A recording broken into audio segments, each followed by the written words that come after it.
Setiap film punya cerita, dan kami merangkumnya untuk Anda. Selamat datang di Film 21, tempat di mana alur cerita film tidak hanya ditonton, tapi dimengerti.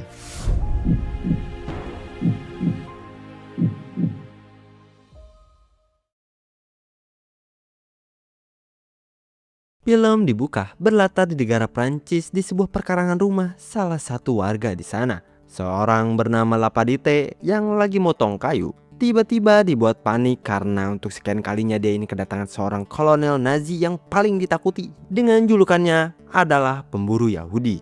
Dia bernama Hans. Kemudian di dalam rumah dengan situasi yang mencekam mengancam nyawa kalau si Lapadite ini salah ngomong, karena yang bakal dibahas adalah tentang sebuah kelompok Yahudi yang masih berkeliaran. Dan intinya Kolonel Hans ini tanya-tanya tentang kelompok Yahudi ini. J'ai épuisé l'étendue de mon français. Very familiar with you and your family. I have no The Führers put you in charge of running up the Jews left in France. My house 9 months ago for hiding Jews and found nothing. If you can assist me with answers, my department. Dan kita pun diperlihatkan selama ini keluarga Lapadite ini nyembunyiin orang-orang Yahudi yang lagi dicari. Dia sembunyiin orang-orang itu di bawah rumahnya. Karena itulah Lapadite ini jadi khawatir berat, takut aksi dia ini ketahuan dan bisa ngancam nyawa dia beserta keluarganya. Setelah selesai nyari informasi, Kolonel Hans ini langsung ngomong pada intinya tanpa basa-basi lagi. Dia langsung nyuruh si Lapadite buat jujur dia sembunyiin di mana kelompok Yahudi itu. Kalau dia mau ngomong, Hans ini bakal ngejanjin kehidupan tenang keluarga si Lapadite tanpa harus kedatangan orang-orang Nazi lagi. Talking. Would you greet it with a... Where does the hawk look? He looks... Any information that makes a performance of my duties. Karena gak ada pilihan lain, keluarga adalah yang utama. Akhirnya Lapadite pun jujur kalau dia itu sembunyiin orang Yahudi itu di bawah rumahnya. Yang karena itulah Kolonel Hans ini langsung panggil pasukannya buat segera eksekusi.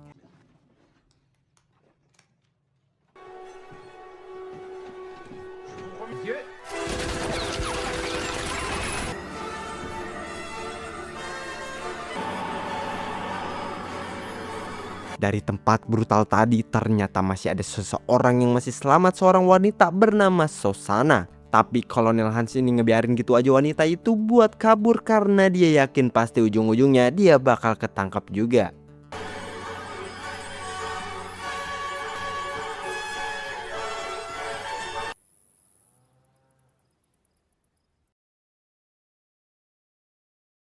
Kemudian kita pun pindah ke tempat lain.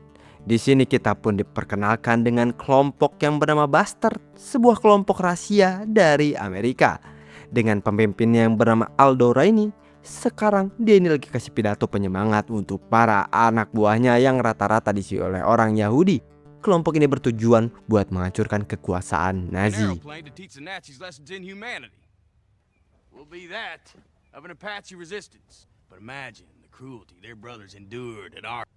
Sound good?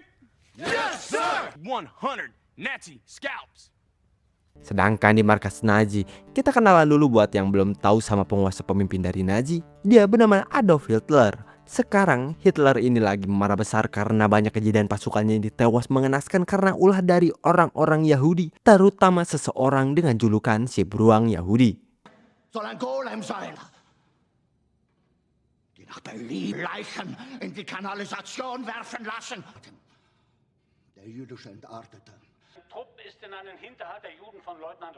Kemudian kita pun balik ke tempat kelompok Bastards. Aldo sama pasukannya ini berhasil nangkep tentara dari Nazi dan ngebiarin beberapa dari mereka ini untuk hidup dengan tujuan buat diinterogasi. Namun sebelum itu Aldo ini memperkenalkan salah satu rekannya dulu yang bernama Hugo, seorang mantan tentara Jerman, dan dia ini menjadi buronan karena telah menghabisi 13 perwira Gestapo. Tapi pas Hugo ini ketangkep, dia ini malah ditaruh di Berlin. Dan itu terdengar sama kelompok Bastard dan berniat buat ngerekrut si Hugo. Decided to send him back to Berlin to be made an example.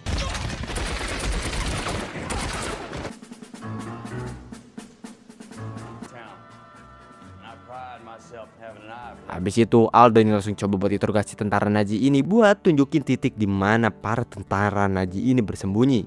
Ngedenger itu, si tentara Nazi ini gak mau ngasih sedikit pun informasi, yang ngebuat si Aldo ini tanpa buang waktu langsung manggil salah satu eksekutor terbaiknya yang bernama Shersan Doni, atau julukannya si beruang Yahudi.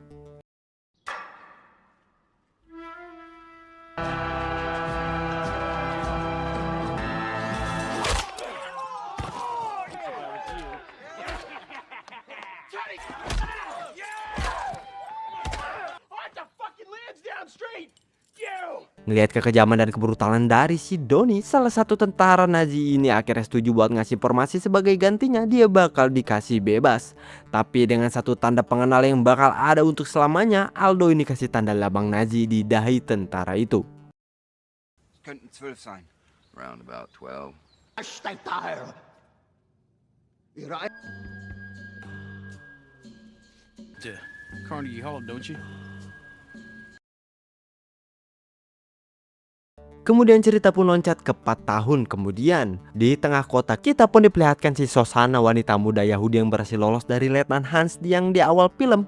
Kini dia ini masih hidup dan punya hidupnya sendiri, yang sekarang dia jadi pemilik sebuah tempat bioskop. Dan di tengah dia lagi perbaikin tulisan depan bioskopnya, tiba-tiba dia ini disamperin sama seseorang tentara muda Nazi yang bernama Frederick. Ya pokoknya Frederick ini coba buat kenalan lah sama si Shosanna. Tapi buat si Shosanna, dia ini cuek, bahkan malsuin identitasnya ke si Frederick. Nous respectons les réalisateurs. Demandez votre nom?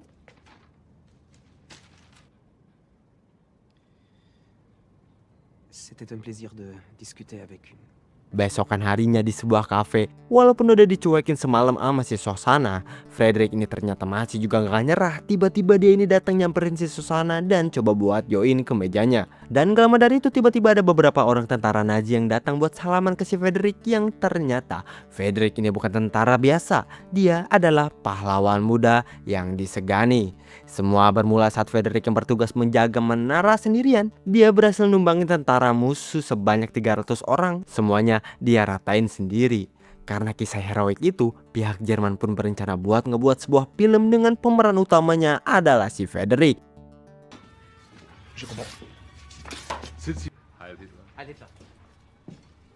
Eine große Ehre, dich kennenzulernen. Eine große Ehre. Die Ehre ist Gott. Sind Sie es? Dem größten Vergnügen.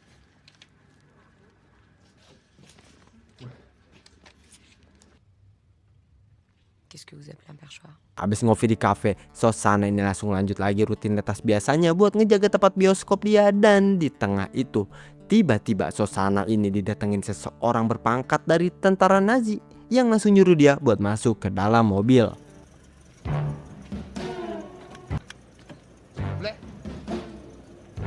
Je comprends pas. Qu'est-ce que j'ai fait?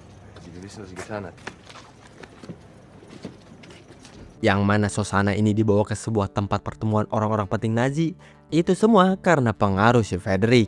Dan Shosanna pun langsung dikenalin ke Menteri Propaganda Jerman, pemimpin seluruh industri film Jerman yang bernama Joseph. Intinya di sini kenapa si Shosanna ini diundang, karena si Frederick ini ngusulin buat acara penayangan film barunya diadain di tempat bioskop si Shosanna. Yang mana itu ngebuat si Shosanna ini kaget dan ngerasa was-was dia yang seorang Yahudi datang ke kandang macan. Et en temps normal, voici. Probieren Sie den Champagner, Mademoiselle. Das Ereignis von Paris geworden. Und jetzt muss er Zeit für mich, eine Audienz. J'obtiens finalement une audience avec le jeune. Ist notiert. Di tengah perbincangan itu, datanglah sosok yang ngebuat si Shosanna ini panik.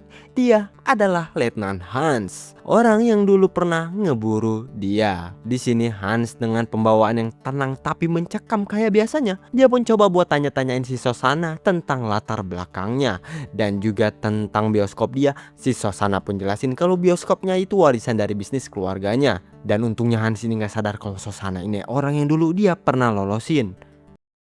Veranstaltungsort ist ein bisschen klaut. Après vous. À l'origine, le cinéma part de fièvre au printemps dernier. On peut voir en quoi c'est peut-être un bon métier pour. Abis dari pertemuan tadi, Shosanna ini ternyata jadi kepikiran sesuatu. Dia berencana buat manfaatin acara nobar Nazi itu untuk aksi balas dendamnya. Dia bakal bakar bioskopnya beserta seluruh orang-orang Nazi di dalamnya. dengan menggunakan cetakan film yang bahannya itu mudah banget kebakar. Dan dia bakal jalanin aksinya itu bersama partnernya yang bernama Marcel. Non, non, non, non. Nous parlons de ça là maintenant. Si? Tu veux dire on aurait pu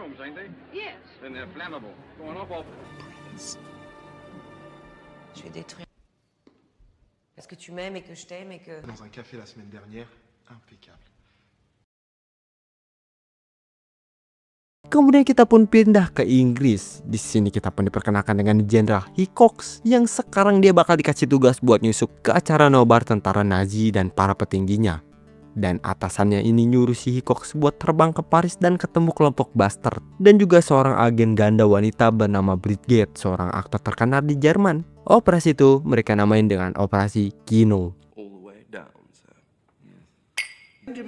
Ufer under Goebbels. To take on the Jews at their own. Brief him. Village called Nadine. In Nadine. Singkat cerita, Hickox ini udah sampai di Paris dan ketemu sama si Aldo dan kelompok Bastard lainnya. Mereka ini lagi siap-siap berangkat ngadirin acara pertemuan rahasia di sebuah bar bawah tanah ketemu dengan si Bridget. You're fighting in the basement. What if we go in there? The off chance I'm wrong. Things prove. This Jerry of yours, Stigler. Abis itu, Aldo ini ngirim 3 rekannya buat datang ke pertemuan yang udah disiapin sama si Bridget, agen ganda yang bakal ngasih tahu mereka informasi penting tentang acara nobar tentara Nazi. Die Frau des Oberfeldwebels da drüben hat gerade ein Kind in der Bar auf euch gewartet. Da würde es doch seltsam aussehen, wenn wir gehen. Warum?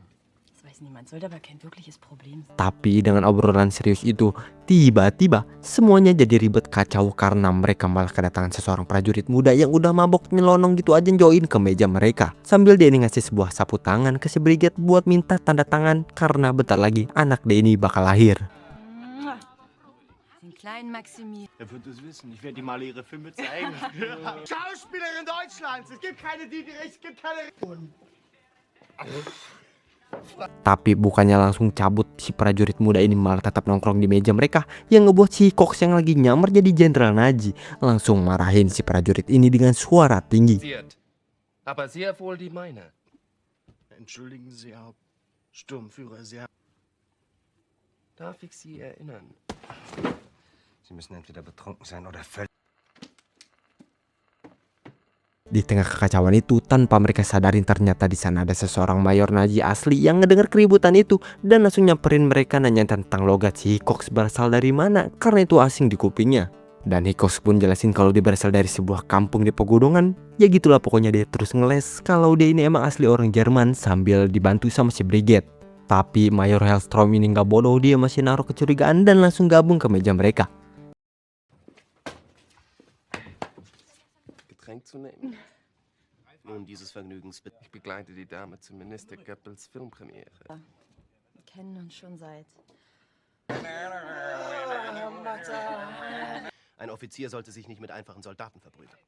Intinya di sini ketegangan pun terjadi setelah si Mayor Hellstrom ini udah berhenti basa-basi, dia langsung nodongin pistolnya ke arah si Hickox. Begitu juga si Hickox yang sedari awal udah duluan nodongin pistolnya di bawah. Hickox yang udah terlanjur dicurigain, dia pun langsung tarik pelatu pistolnya yang ngebuat pertempuran pun terjadi. Ich habe eine Pistole auf ihre Eier gerichtet. You don't mind if I go out speaking to kings? Nazi Boss.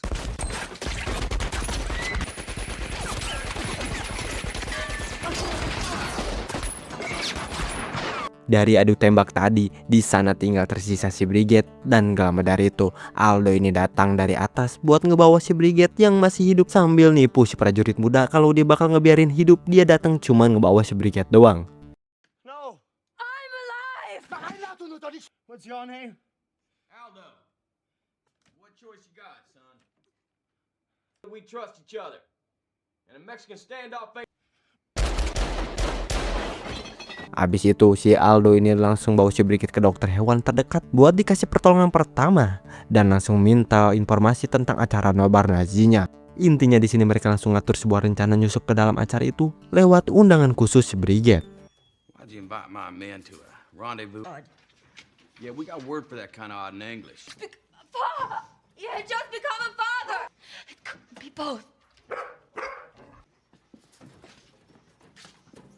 Sedangkan di bar tempat kejadian semalam, Letnan Hans ini datang ke sana buat olah TKP. Dengan insting dan pengamatan yang tajam, Hans ini dapat petunjuk penting, yaitu sapu tangan bertanda tangan si Bridget dan sepatu wanita yang tergeletak di sana.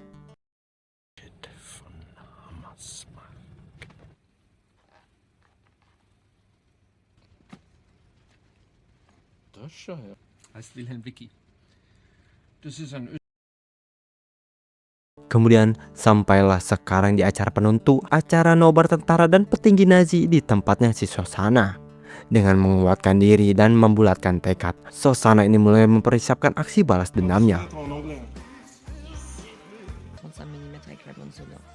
Et on l'oblige à le faire. Une fois qu'on aura buté ce clébard à la botte des Allemands, on ira les faire. Judgment made can never.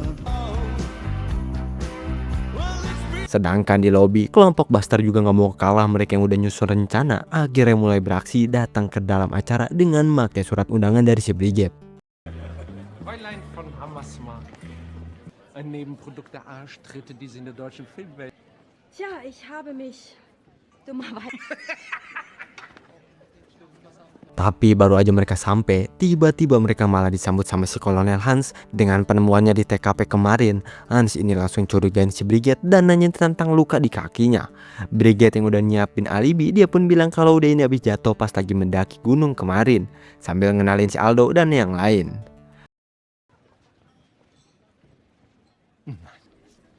Dies hier ist der Herr amico mio, Colonello Hans Lander. Mia protezione per la durata del loro soggiorno. Gorlami. Ancora. Pas si Omar sama si Wilhelm berangkat duluan masuk ke dalam, Kolonel Hans ini ngajak si Bridget buat ngobrol empat mata di sebuah ruangan. Ja, auch sprechen. Natürlich. Nehmen Sie Platz, Fräulein. Mademoiselle Migneux hat mir gestattet, vorübergehend in ihrem Büro mein Glas. Hans ini minta si Bridget buat taruh kaki di pahanya dan nyuruh si Bridget buat ngambil sesuatu di kantong jaket dia. Yang mana ternyata di dalam jaket itu ada sepatunya si Bridget. Ngelihat itu, Bridget langsung panik, identitas dia udah kebongkar. Pas sepatu itu bener cocok dipasang di kakinya si Bridget. Tanpa basa-basi, Kolonel Hans ini langsung ngabisin si Bridget.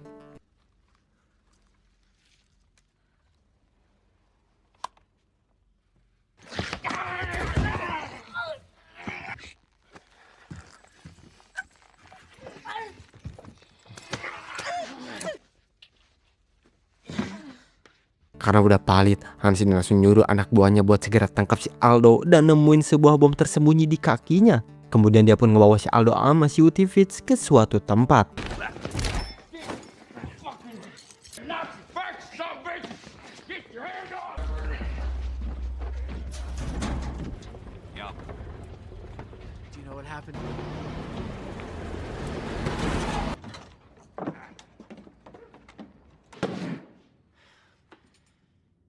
Di sini kayak biasa dengan gaya santainya, Hans ini ngobrol sama mereka berdua sambil jelasin kalau dia ini udah tahu rencana teroris si Aldo dan sengaja ngebiarin dua rekan si Aldo ini masih berkeliaran di dalam.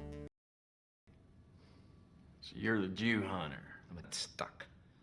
Well, you do have to admit it. And for you. The German's nickname for me is the little. Say she got what she deserved. Dan di sini terungkaplah niat busuk si Letnan Hans ini. Dia berencana buat bekerja sama berkhianat ke AS dan sekutu buat menghancurkan Nazi dan minta buat si Aldo ini hubungin dia ke atasannya si Aldo. Ngedenger itu, si Aldo ini nggak masalah dan langsung hubungin si Hans ini ke atasannya. Italian saboteurs. And the ankle still ready to explode and if they're still alive. But you won't get Hitler. Sedangkan di bioskop, saat semua petinggi Nazi udah pada kumpul di satu ruangan, termasuk Hitler, film pun mulai diputar. Dan si Wilhelm sama si Omar langsung mulai bergerak beraksi. Diam-diam mereka ini taruh bom di dalam studio.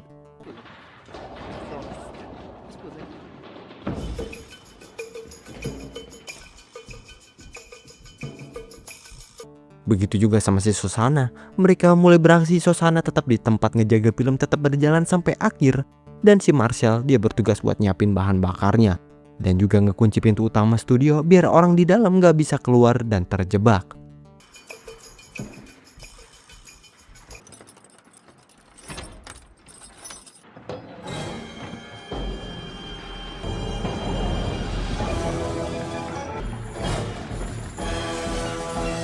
Kita balik ke tempat si Hans. Pas dia udah kehubung sama pihak AS, dia pun ngungkapin kesediaannya buat berkhianat, tapi dengan syarat dia minta buat pensiun penuh sesuai dengan pangkatnya serta mendali penghargaan atas jasa meruntuhkan kekuasaan Nazi. Kemudian keluarga negaraan penuh buat dia. Dan yang terakhir, dia pengen dibeliin sebuah pulau Nantucket. Hitler and Goebbels' opera box that assured their demise. True. I want my full citizenship for my an imagined end. Do you have all that, sir? Ngedenger itu, pihak AS pun setuju dan langsung ngasih perintah si Aldo buat ngebawa si Kolonel Hans ke hadapannya.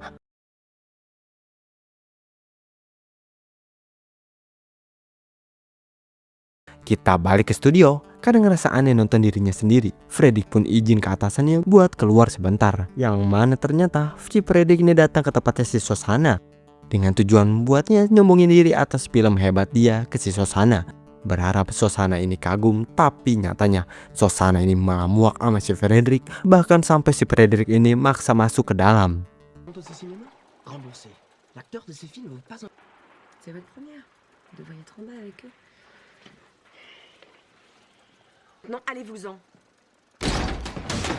Kemudian pas si Shosanna minta si Fredrik buat kunci pintunya, dia pun tanpa ada keraguan langsung tembak si Fredrik sampai dia ini terkapar.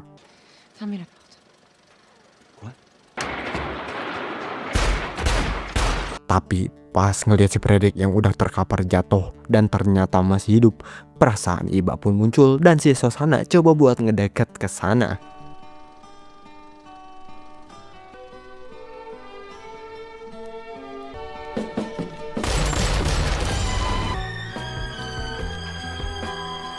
Dan ya, ternyata itu cuma tipuannya si Fredrik. Dia nggak mau mati sendirian. Dia berniat buat ngebawa si Shosanna ke akhirat bersama dia.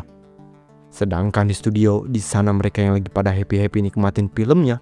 Tiba-tiba di akhir film ada video si Shosanna yang ngirim sebuah pesan buat para tentara Jerman yang berisi kalian semua bakal lenyap, dan nyuruh si Marcel buat bakar sekarang. Of the Jew who is going to do it.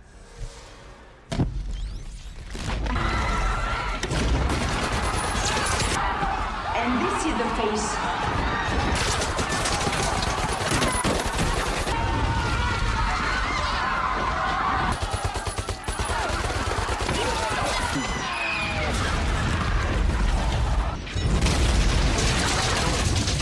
Sedangkan di tempat si Kolonel Hans sama si Aldo, mereka ini udah sampai di perbatasan Amerika dan si Hans ini ngebebasin si Aldo sama si Utivitz.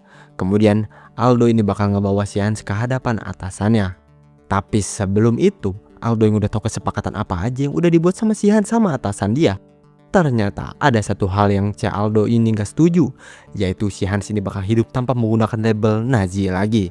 Karena itulah dia bakal ngasih tanda pengenal yang gak bakal hilang seumur hidup buat si Hans, yaitu logo Nazi di jidatnya si Hans, buat menandakan kalau Hans ini seumur hidup bakal tetap jadi orang Nazi. But I do have one now that I can't abide. Dan cerita film kali ini pun selesai. Nah, gimana nih cerita film kali ini? Seru banget kan? Gokil. Coba dong komen pendapat kalian di bawah ya. Dan jangan lupa di like yang banyak. Oke? Makasih semuanya udah nonton dan juga udah klik tombol subscribe-nya. See you next video. Bye-bye.